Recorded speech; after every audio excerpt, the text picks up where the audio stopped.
It reminds me of Ice JJ Fish Shutters.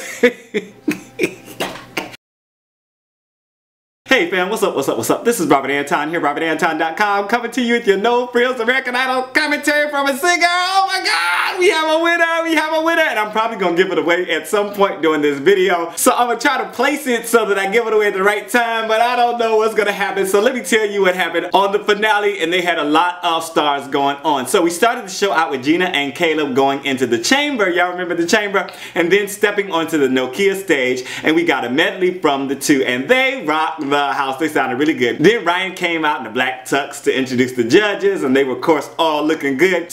Woolf performed Home by Phillips, and PP joined him on stage. Sam's voice was cracking when he did the woos, and I was feeling bad for him. Then Phillip launched into Raging Fire. I'm off to a running start. Make sure to thumb this up for me. It's the last time of the year. Let me get 50 to 100 thumbs, please, please, please.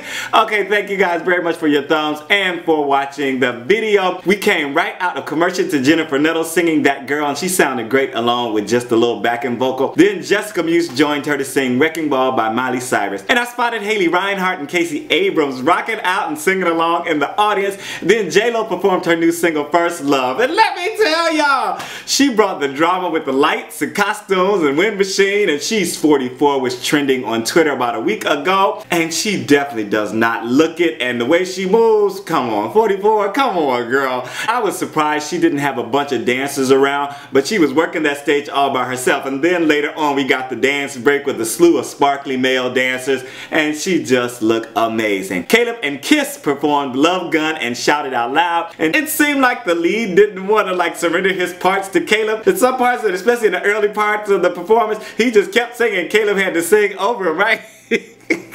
I love the makeup and costumes. I just wish Caleb would have gotten a little quick treatment or a mask or something to fit in a little better. It was funny seeing Harry so excited and on his feet the whole time rocking out, and Caleb's brother came on stage to meet Kiss, and he had his face made up. Caleb could have did that. Aloe Blacc performed with the Idol guys. He did The Man, and I wish they wouldn't have let some of the guys sing on this song, because I think it was messing up this man's song. I thought it was part of the funny bit that they did right beforehand, because they just was not, I know he was like, they messing up my song on national TV. Aloe's vocals seemed to suffer in parts too. I was like, what's going on? They messed this song up, but that's alright. We was having a good time. The Ford commercial had the other idols acquiring stuff from the writers for Caleb and Jena and gave them both new Ford Mustangs. Then they got to surprise their mentors with tickets to the finale and their own Ford Fusions. Next we had Demi Lovato perform with the Idol girls, I Really Don't Care and Neon Lights, and the girls sounded much better on the harmony than they did on their solos, but again, it was all fun. Gina Irene performed Decode. She started alone at the piano at the center of the audience behind the judges table, and then joined Paramore on stage for Ain't It Fun. And it was fun! I was like, oh my god, they dropped these big yellow balloons and stuff, and it was like so much fun. But I was thinking, Lord, y'all better watch the stage, the side of the stage, stay away, because I would have been like, I'm gonna fall off the side of this girl. It was a party though, it was really nice. John Legend then performed his newest single, You and I, and Malaya joined him for All of Me. And she had to sing up the octave from him, and it didn't sound that great in her voice. I mean, she handled it, she sounded good, but she didn't have any room to wiggle and kind of do her thing. She had to be really precise. Maybe that was a good thing, I don't know. She did a good job on it. And the winner is, no, I'm not gonna go because y'all, most of y'all know the winner anyway, so I'm gonna keep going. Alex Preston and Jason Mraz performed Love Someone, and they had a really nice blend, and this was such a beautiful song, and for me, it was the best performance of the night. Just so beautiful, so touching, and y'all know what I thought immediately. Oh, I want to cover this, right? I might forget it tomorrow, but it's so beautiful. Then Ryan Seacrest tried to sing, oh god, and he introduced Richard Marx performing Right Here Waiting for You. And this was so awful, but Ryan was so funny. It reminded me of Ice JJ Fish Shutters. Ice JJ in the house. Oh my goodness. But Ryan was fully committed to the insane asylum. He's so good though. He was just like very self-deprecating, so he handled it really well. Darius Rucker performed True Believers, and this man has had 3 music industry lives already, and I ain't mad at him. He was sounding good. Then Dexter and CJ joined him on All Right.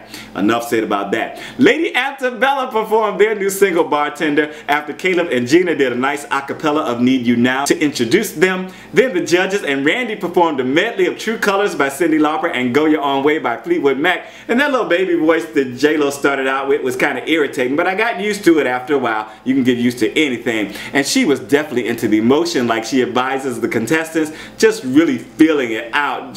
Maybe that's why I got used to it. Maybe she's right, you know. Harry was sounding pretty bad on his solo, though. I was like, what's going on? Is he hoarse? What's his problem? And Keith took over for him and he smashed that guitar solo. Oh my God, that was cool. I was like, you better go. He was working it out. They ought to go on tour, Randy and the Idol judges. That's like Randy, thumb it up for Randy and the Idol judges. Okay, and the winner is announced. Caleb Johnson won. Oh my God. I did a reaction video. I'll put a link in here for you guys. He celebrated with the top 10 while his music was playing and stuff. I didn't think he was going to sing it, but then he sang a little bit of it and finished it out. And are you happy with the winner? Are you? Oh my God.